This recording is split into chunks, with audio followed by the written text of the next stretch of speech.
Beginilah jadinya jika menormalisasi hubungan dengan Israel.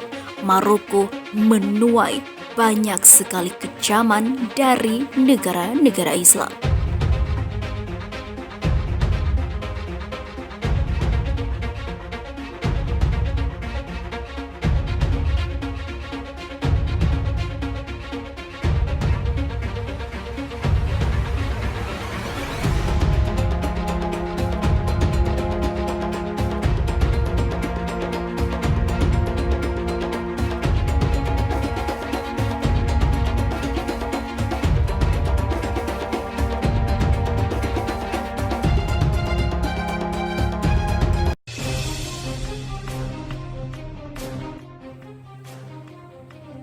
Mantan Presiden Tunisia Monsef Marzouki dan penasihat Presiden Yaman Abdul Malik Al-Mikhlafi mengecam normalisasi hubungan Maroko dan Israel.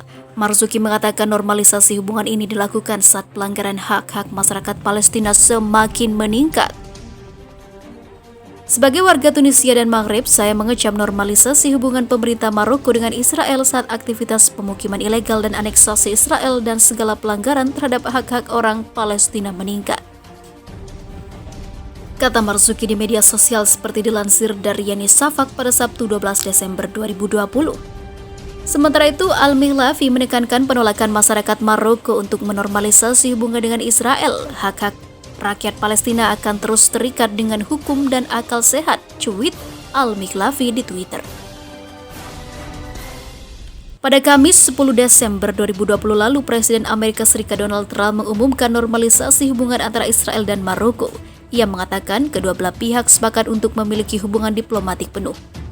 Trump menambahkan kesepakatan ini terobosan besar bagi perdamaian di Timur Tengah. Sementara itu, kantor berita Maroko, MAP, melaporkan kerajaan Maroko mengonfirmasi niatan mereka untuk secepat mungkin meresmikan hubungan dan kontak resmi Israel.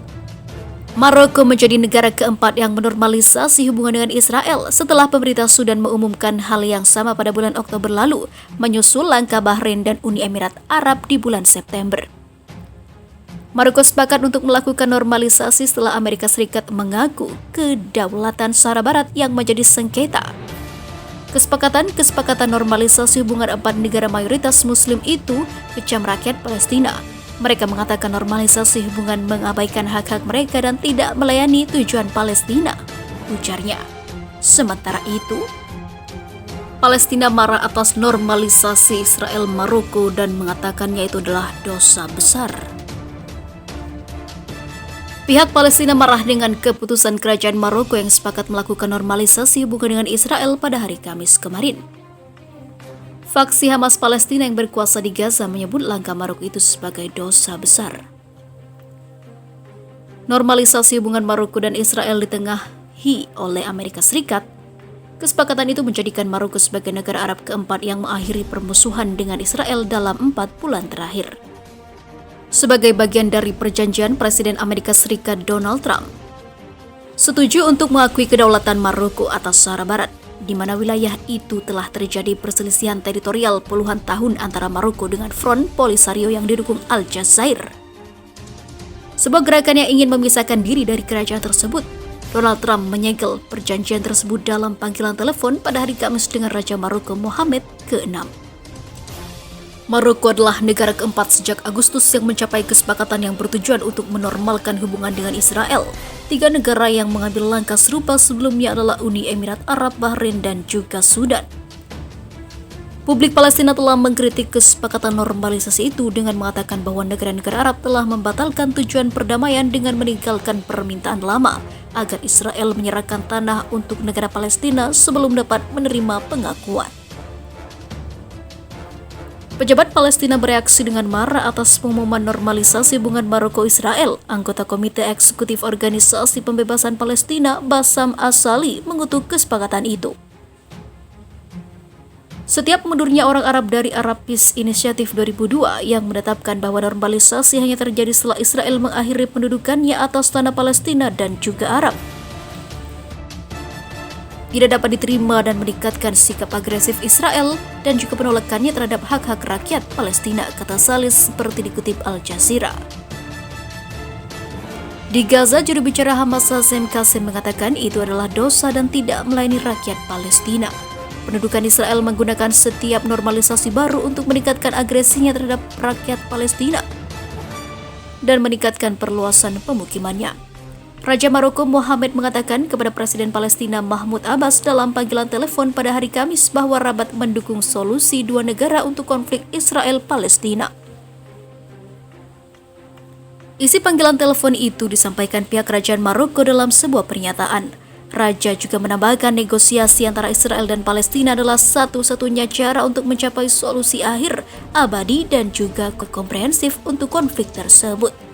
Sementara itu, penerbitan visa kerja dan kunjungan wisata ke Uni Emirat Arab dihentikan bagi warga negara dari 13 negara.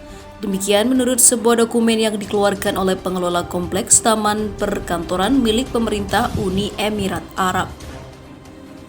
Dokumen yang dikirimkan ke semua perusahaan penghuni kompleks itu diterima oleh kantor berita Reuters.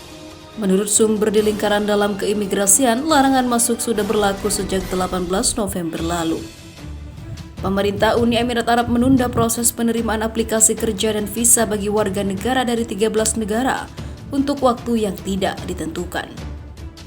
Negara-negara Muslim yang dimasuk dalam daftar hitam adalah Afghanistan, Libya, Yaman, Aljazair, Irak, Lebanon, Pakistan, Tunisia, Iran, Suriah, Somalia, dan juga Turki. Demikian seperti yang tercantum di dalam dokumen tersebut. Sejauh ini, Otoritas Federal Uni Emirat Arab untuk Identitas dan Kewarganegaraan menolak berkomentar ketika dihubungi Reuters. Tidak jelas apakah larangan tersebut mengandung pengecualian. Seorang sumber Reuters yang ikut dikabari soal larangan ini mengatakan keputusan pemerintah Uni Emirat Arab diambil dengan alasan keamanan. Dia tidak merinci ancaman yang dimaksud, namun mengatakan larangan visa hanya akan berlangsung untuk waktu singkat.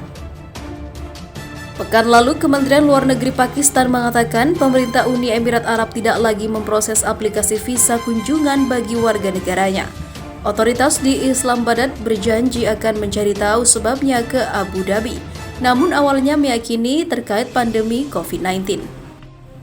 Evaluasi kebijakan diplomasi, larangan masuk bagi warga Muslim dari sejumlah negara diberlakukan hanya berselang sekitar 1 bulan setelah Abu Dhabi memberikan kebebasan visa bagi warga Israel.